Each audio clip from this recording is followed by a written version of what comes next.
owner.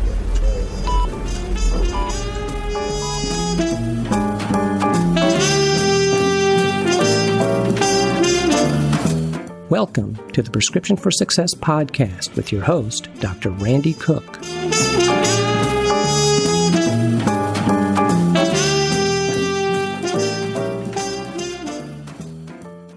Hello, everyone, and welcome to the Prescription for Success podcast.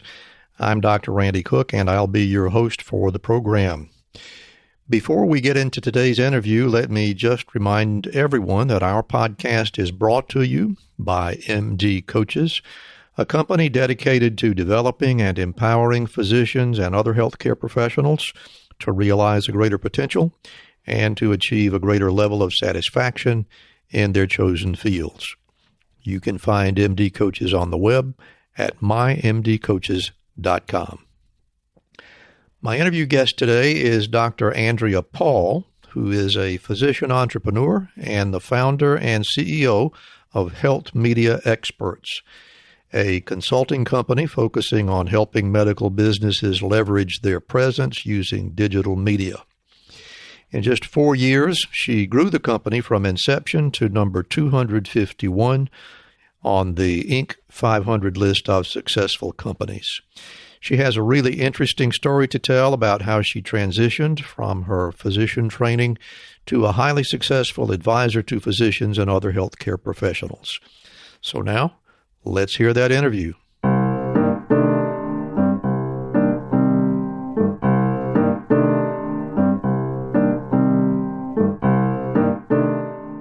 So it's my pleasure today to be talking with Dr. Andrea Paul, who, Andrea, I think you live down in Sarasota these days. Is that right? I do. Yeah, we moved down to Florida from New York. Good place to be. I used to live in the Tampa Bay area. It's nice down there. So thank you so much for joining us on Prescription for Success, and we are really pleased to have you. Thank you. Thanks for having me. So we talk to a lot of physicians with a lot of unique stories, and some are more unique than others. I think yours is a particular standout, so I'm really looking forward to the conversation today. And if you've heard the show before, you know I like to start at the beginning, and I noticed that your undergraduate education started at Western University in Ontario, major in biology. Am I to assume that you're a Canadian citizen? I am. So, yeah, I'm Canadian. I'm actually now also a U.S. citizen, but yes, I grew up in Canada. Yeah. And when you enrolled at Western University to major in biology, was it your intention to go to medical school at that point? I think it was in the back of my mind. I have one of those families that are half engineers and half physicians, and so was sort of, toggling between those two options, I guess. Yeah. And any idea about when you made the decision, when you were going to make that medical school application?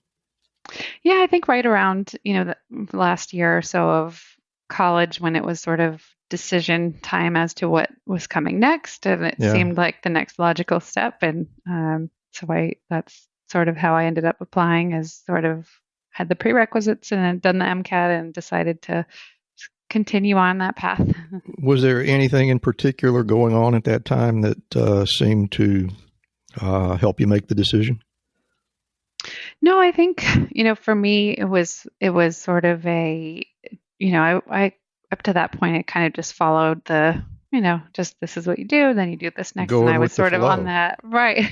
So I was on that. Okay, well, now I finished my undergrad, so now I'm going to do this. And then kind of hoping that I would eventually, find what it is I wanted to do if I just continued plugging away. And did you apply to multiple medical schools in addition to Michigan State where you wound up, or did you always intend to go to Michigan State? How'd that work out?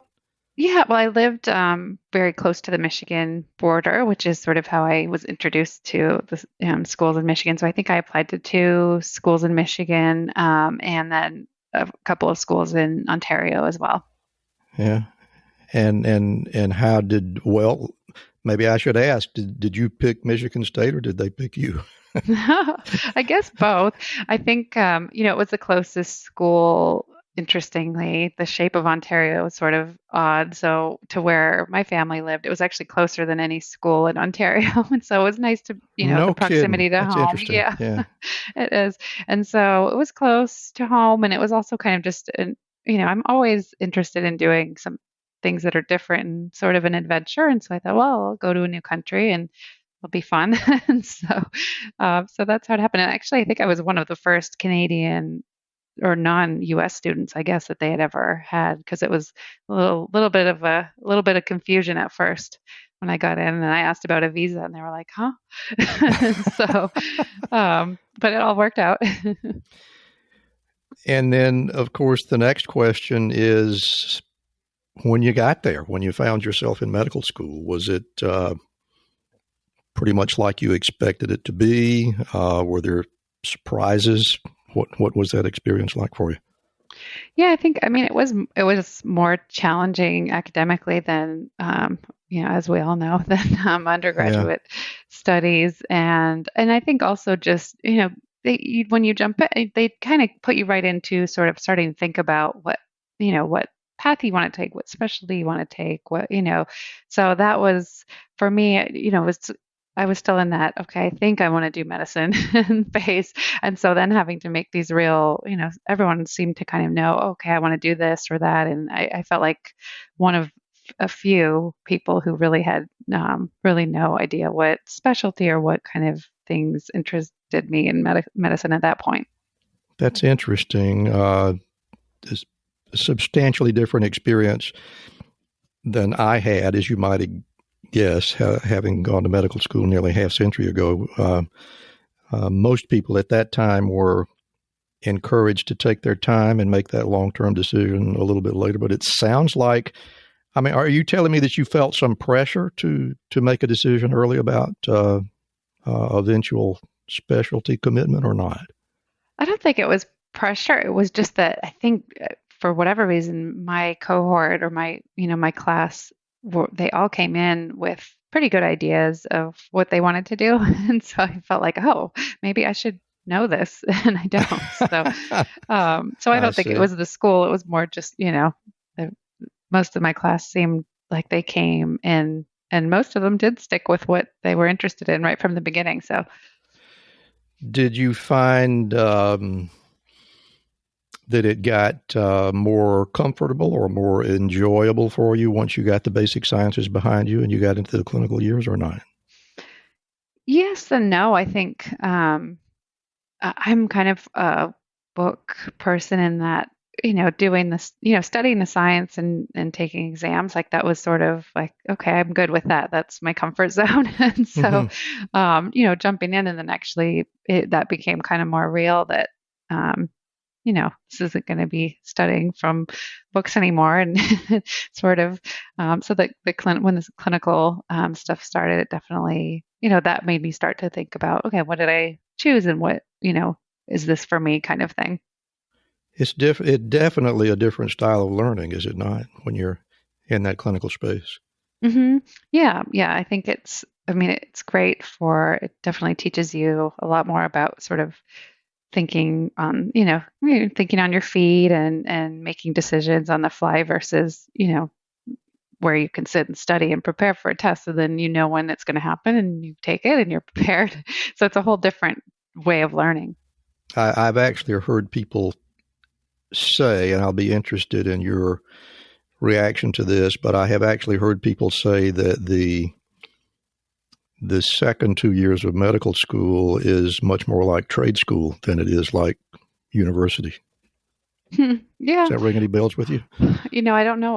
I don't know much about trade school. I'd probably be able to answer better, but it's practical. It's practical experience, and I think it's maybe the difference being that when you're in trade school, I think you do a lot more versus sort of as a med student, I kind of felt more like, there was more of a shadowing kind of, exactly. Yeah. Maybe less hands-on than I expected. But in any case, you made it through that just fine and decided to stay in the U.S. and went on to do an internal medicine residency in the Yale University system. Is that right? Mm-hmm. Yeah. And what Yeah. was that like? It was good. I think, as I mentioned, kind of, or alluded to, I had a difficult time with choosing a specialty. And so that, everyone said, well, start somewhere where there are a lot of sort of branches to go from. So internal medicine sort of seemed like a good choice in that you can do so many things from there.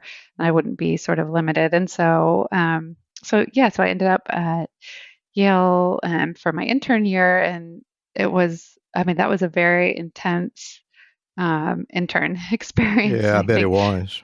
things have changed. Things have changed. I think even now from then, but it was a Q3 and it was quite exhausting. It was more than I had anticipated for sure, as far as Yeah, just this, like how strenuous it would be with, the work and the lack of, sleep and all of that. yeah, sure.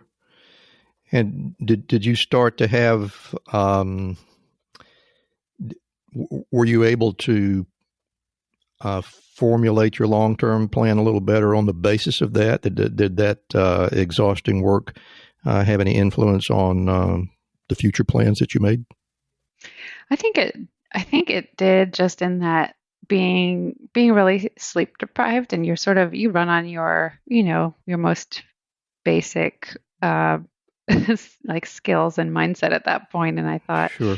is this for me? And what is it really that got me to that point, and what am I really interested in? And so I started thinking about maybe more non-clinical things, or doing things that were less less call, maybe less a little less intense on the Sure. clinical side of things. And so um, that kind of brought me all the way back to thinking, okay, what do I want to do again? So yeah, it definitely had an impact.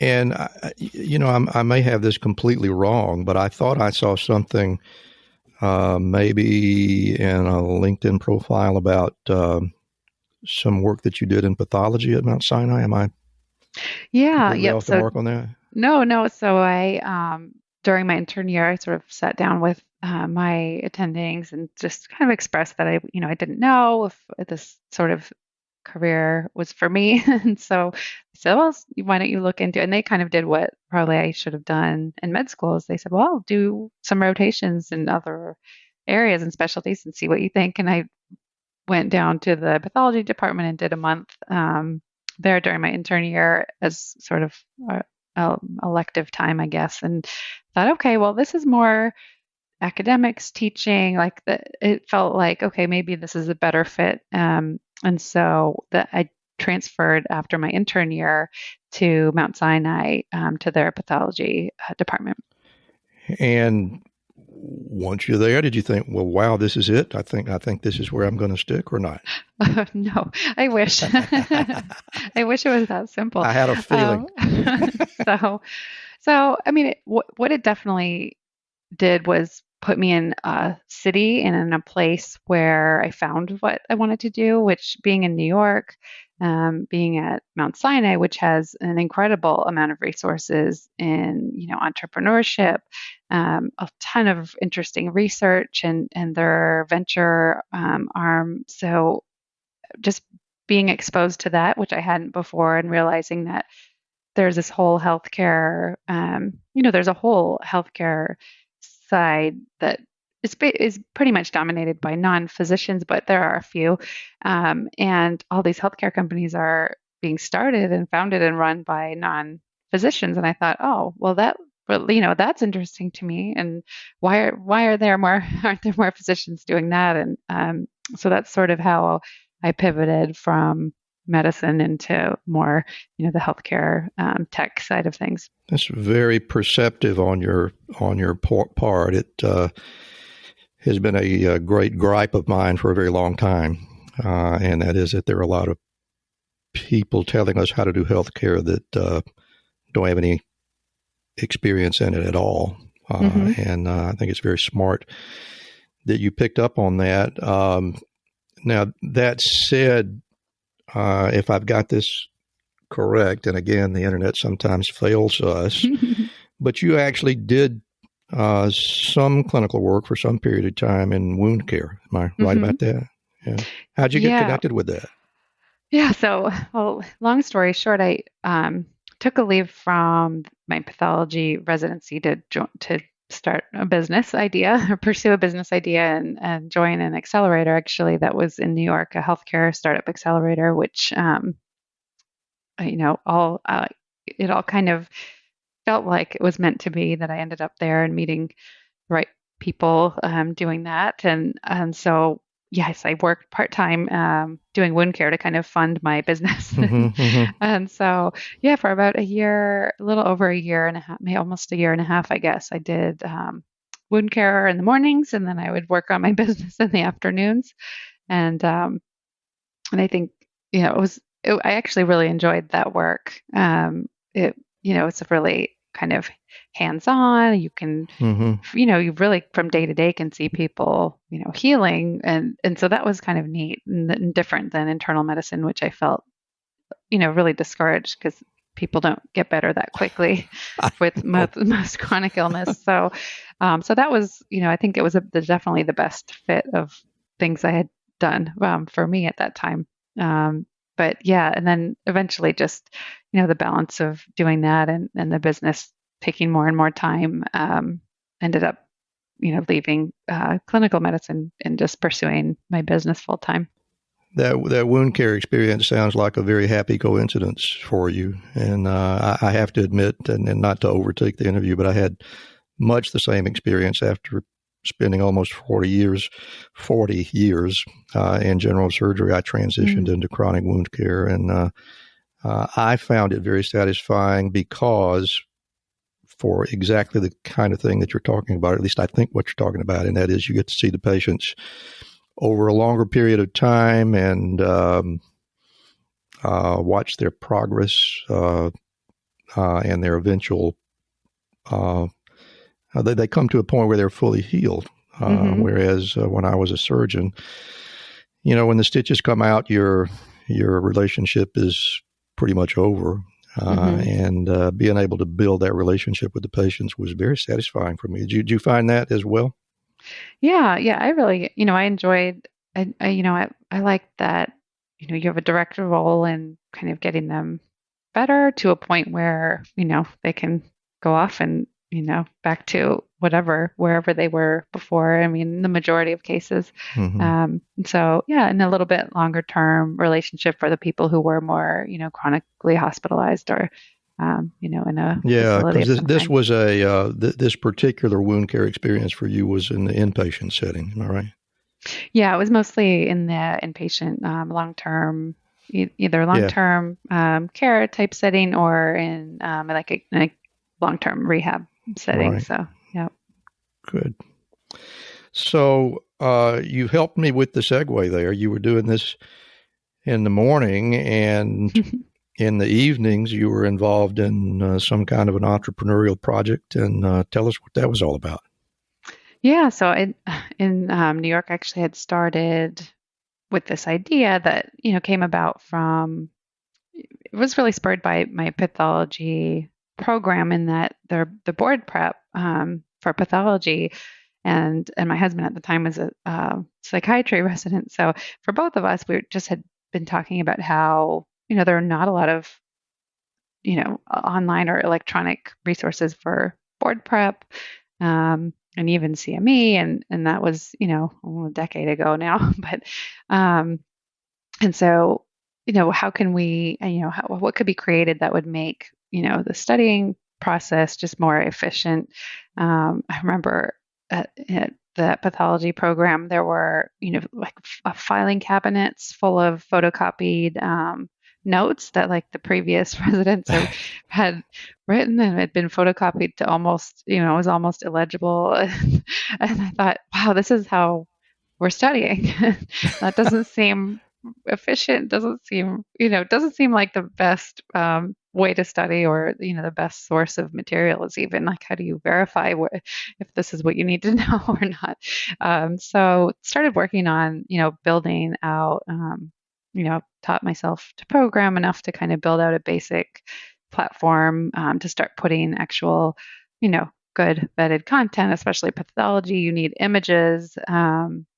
So putting that together in sort of a practice, it started as like a practice quiz, and then just having people use it and provide feedback. And then it kind of, we ended up adding also, psychiatry content, having that be a separate, sort of separate bank of questions. And then those, people were pretty interested. It was getting shared. And then we started just charging a small amount just to cover, expanding it and hiring some additional writers to create content. Because up to that point, it was just me, using textbooks and whatever I could find to create content. So, and then, it kind of snowballed from there, I would say.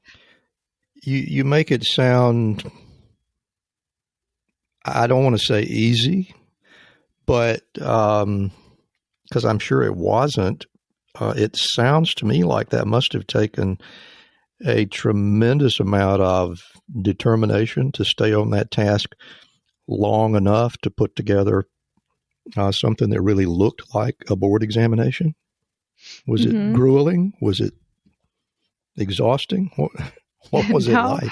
No, so it's interesting. And I think that's how I knew it was the right thing for me to be doing, is because I felt like energized by it. I could have worked all night just building. And so it was like, it was completely different than my experience with, the, few years of, residency that I had done, where it was sort of something I had to do when I felt like I was making myself show up and do that, versus when I was building something, of my own. I felt completely different. It was, it was harder work in some ways, but it wasn't, but it was more enjoyable for me.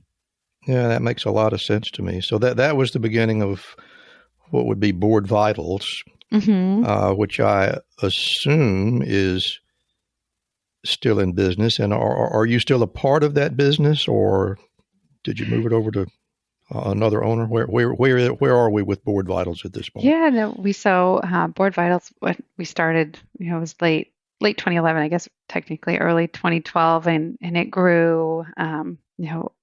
I was there through growing it from me to two of us to 50 some employees and 60 different test banks in all different healthcare areas. So, PA, podiatry, dentistry, all the medical specialties, medical student exams. So it kind of really expanded to all of healthcare. And some of those areas became like their entire own departments, if you will. And so, it grew, and it still around, still growing, doing very well.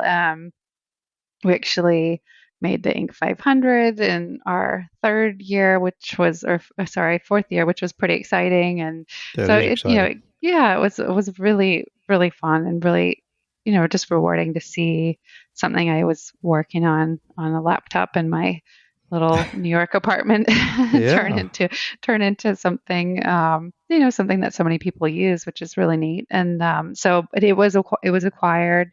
And I stayed on for 2 years, and I'm still on as needed, sort of as a consultant and help with some things. But it basically runs independently now, and with an awesome team of 50-ish employees, and continuing to grow. So that's very impressive. That's kind of the East Coast version of Jobs and Wozniak in their garage building computers, and you were in New York building practice exams. That's pretty impressive. Yes. Yep. Literally just typing up questions for the first year. So. Well, it must have been very well done, because obviously it has been very successful. I wish that such a thing had been around in 1975, but such was not the case. Remember medical school? You were confident, studious, hardworking, and you learned what to expect in all manner of patient care. Then reality struck. Regulations, expenses, staff management, and administration. Is this what we signed up for? stress on the verge of burnout, no time for family, or the reason we got into medicine. Helping people. What are the options when you're afraid you're in the wrong career? Transition? Teach? Quit? What if there was another way? MD Coaches can help. We're a team of medical professionals with a century of experience in the clinical and business sides of medicine. More importantly, MD Coaches has been where you are, stressed and trying to navigate a world school didn't prepare us for.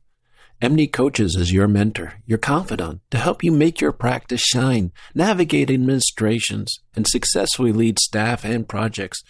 Or if you're ready to transition, we can help there too. MD Coaches is doctors helping doctors. Visit our website to receive a free, no-obligation consultation.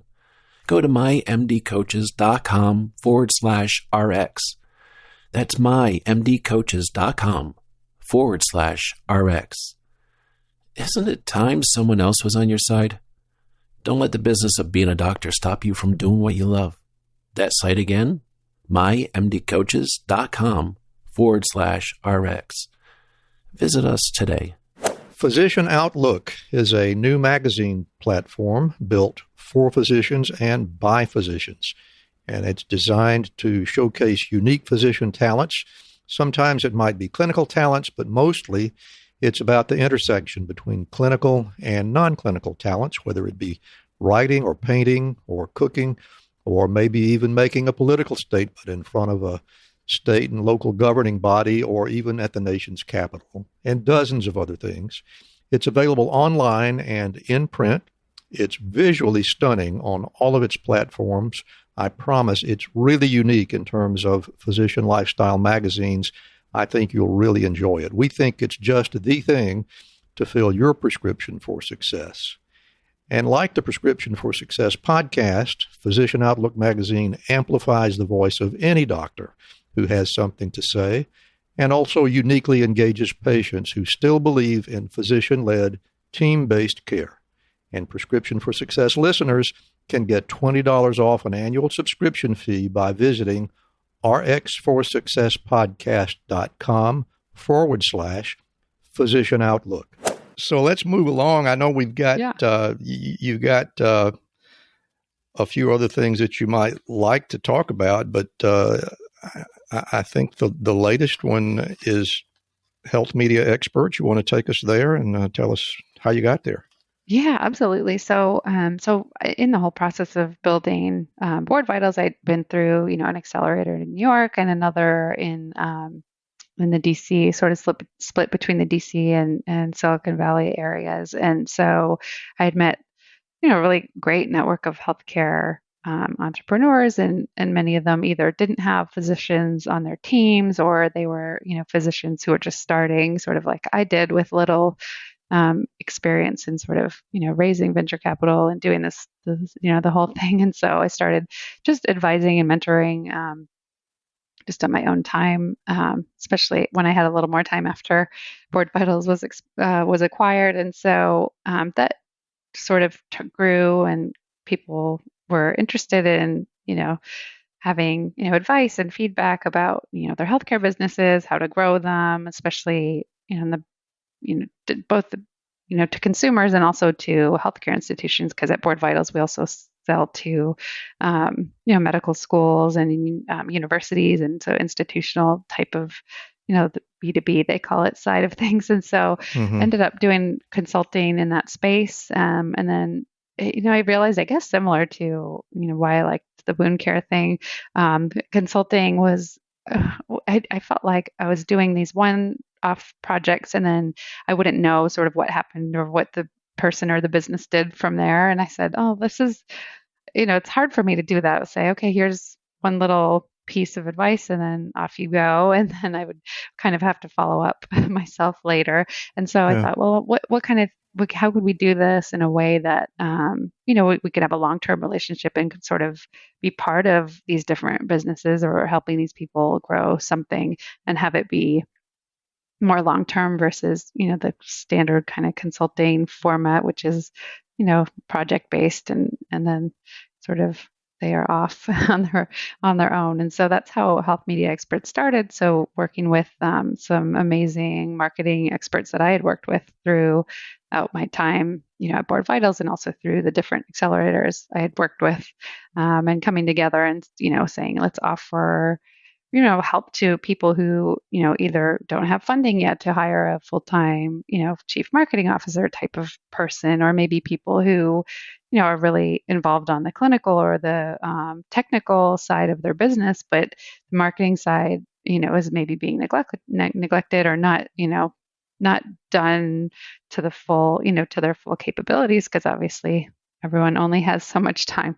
And so that's sort of how we started, was, just through our relationships and word of mouth, people saying, this team kind of knows what they're doing in this space, and it's something you can hand off and then focus on the parts of your business or your practice or whatever it might be that, that only you can do.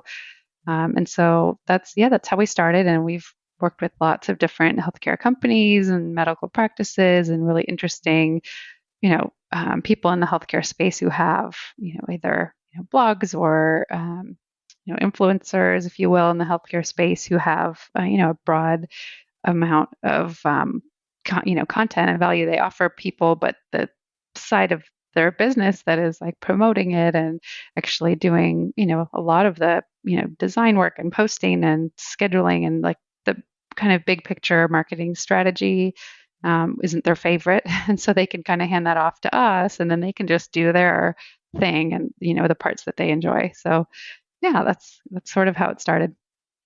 It sounds like you are doing the equivalent of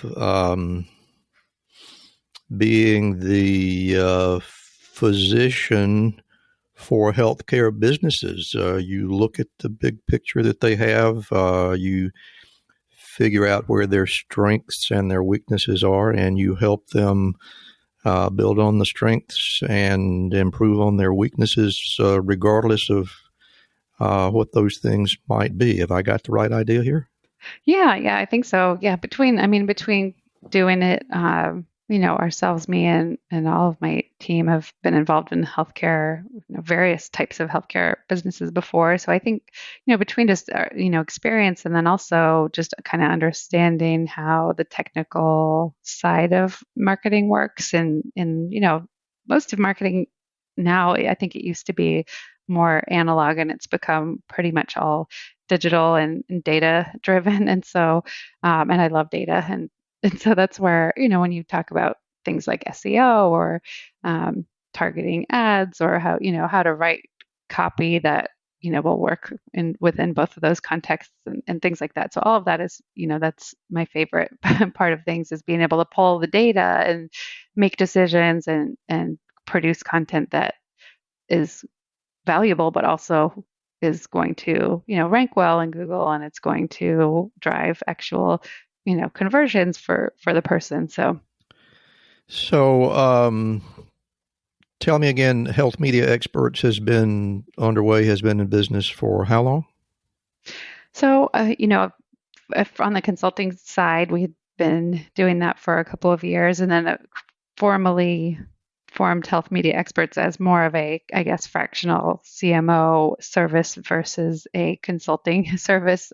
Just, right around when all of this coronavirus stuff started. So right around, early April.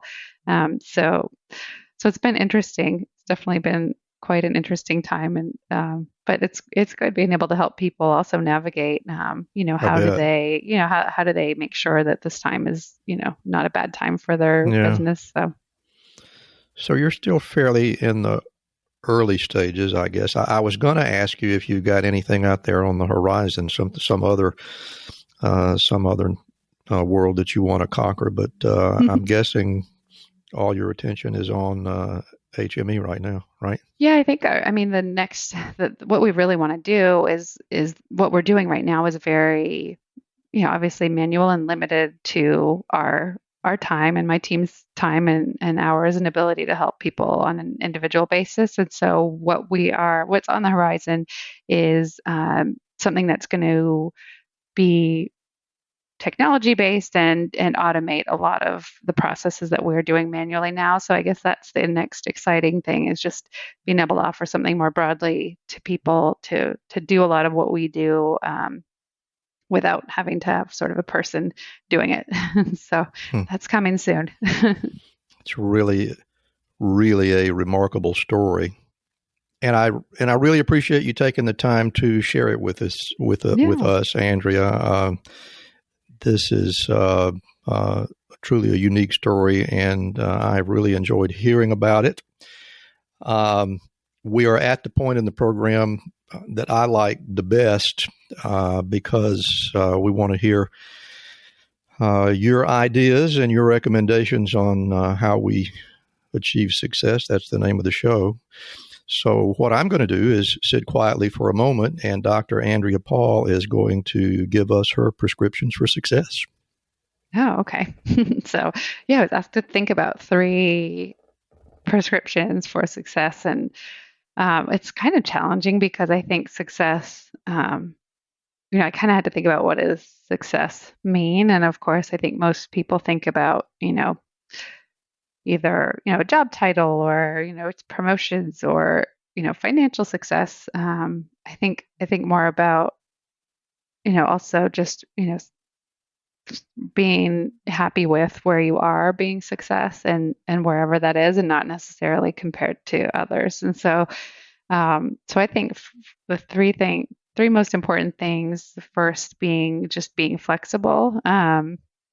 So I used to be, and I think most physicians, because we go along this very rigid path that we know exactly what to expect. You do medical school, X number of months of this course, and then the exam, and then so you follow this rigid path, and there's not really much deviation off of it, and you get used to sort of just knowing what to expect and following the path and ending up, in place X, and then you do, then you are off into the world of, whatever type of practice you want to do. So I think what happens is when you get into, outside of that academic world, that, all of a sudden you have to be much more flexible. Things can change, all the time, whether it's with your job or, if you're starting a practice, things are not going to follow an exact path the way that our, studies did. And so just being flexible and just being open to things not going exactly as you planned, but still being okay. And so that's, that was a challenge for me. So I think that that would be number one. Just, not panic if things aren't going according to your plan, and learn how to roll with it, and to shift your mindset from the rigid prescribed path to a, oh, this is interesting. I ended up here. Let's, make the most of that, and and not necessarily feel like you have to keep driving back towards some path that you had kind of imagined beforehand. And I think the second thing I would recommend is just keeping the big picture in mind. I think for a lot of us, you can get caught up in sort of the little ups and downs, especially the downs. So just stepping back and thinking about, the big picture. Where were you actually, what are you actually trying to get to? And how does this, maybe little, minor, whatever it might be, minor bump in the road, how does that actually affect the big picture? And it may not. And so just, being a really detail oriented person, I used to get very caught up in small details and then end up down this rabbit hole of like this one small thing, and realizing like, no, we got to step back, look at the big picture, decide what needs your immediate time or not, and what's actually affecting, what between you and whatever your goal is, and not. So that would be my second thing. And then I guess last one would just be to get good at, or be okay with delegating. So I think it's hard for a lot of us, very hard for me to let go of pieces of, your work or your business. I know many physicians who have a practice, just, being able to hand off some of the some of the tasks like, social media posting or actually writing the, patient emails or, all of these little pieces that go into whatever type of business you have, you can't do it all because it's just not, it's not possible. And so I had a mentor at one point that had told me, you should only do what only you can do. And I don't fully agree with that because I think you should only do what only you can do, but also what you enjoy doing. And so if you really enjoy doing that a piece of your, business or your practice or whatever it might be that you don't really necessarily need to be doing, you're not the only one that can do it, but you enjoy it, then that's great. All the things that you don't need to be doing that someone else could do, or that maybe even require some expertise that you would spend just, a lot of time and effort learning to do, but don't necessarily want to continue doing or don't enjoy doing. Find someone to do those things and let go of some pieces of whatever you're doing so that you can actually, it's not about sort of just doing less work. It's about focusing on the things you want to be doing and also just being able to take care of yourself and get enough rest and spend time with your family and doing all that stuff that actually ends up helping you do a better job in the end. Well, Andrea, I think that is some really good advice, and you clearly have been pretty good at following your own advice and have a very successful story to show for it. And thank you for sharing. Before we move along, I want to give you an opportunity to let our audience know where they can find you. So if you have anything to share, like email addresses, websites, Twitter handles, anything that you might like to share with the audience, please go ahead right now. Yeah, sure. So people can email me. It's Andrea at healthmediaexperts.com. Also, I'm on Instagram, Twitter, and Facebook. All of those are Andrea Paul MD. So either at Andrea Paul MD or / Andrea Paul MD. And then my LinkedIn's kind of a crazy one. I don't know. It's Andrea-Paul-MD-863-14863, which is, I don't know how that ended up being what it is, but I can't change it now. It's on too many things. We'll put it in the show notes for you. Yeah, it's everywhere, so I can't change it. Every time I try and change it, it's all these broken links. Yeah. So, and then our website, of course, is healthmediaexperts.com. If anyone, is interested in, especially, once we get some of our automated tools out, I think it'll be really useful for, anyone using, social media, email marketing, et cetera. So. Very good. Well, Dr. Andrea Paul, founder and CEO of Health Media Experts, it has been a pleasure talking to you today. I want to thank you very much for being here. Thanks a lot. Yeah, thank you for having me.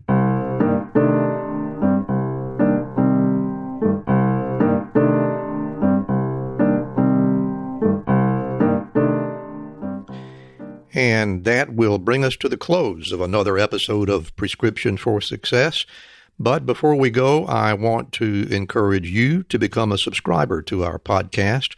When you do, you can get even more information about our guests by reviewing the show notes on our website, which you will find at rxforsuccesspodcast.com. Please be sure to leave us a comment while you're there, and if you feel so inclined, give us a 5-star rating. We'd really appreciate it. We also hope you'll support the show by becoming a patron. You can do that by visiting patreon.com/RX for Success podcast. Thank you so very much for listening today, and don't forget to fill your prescription for success with my next episode.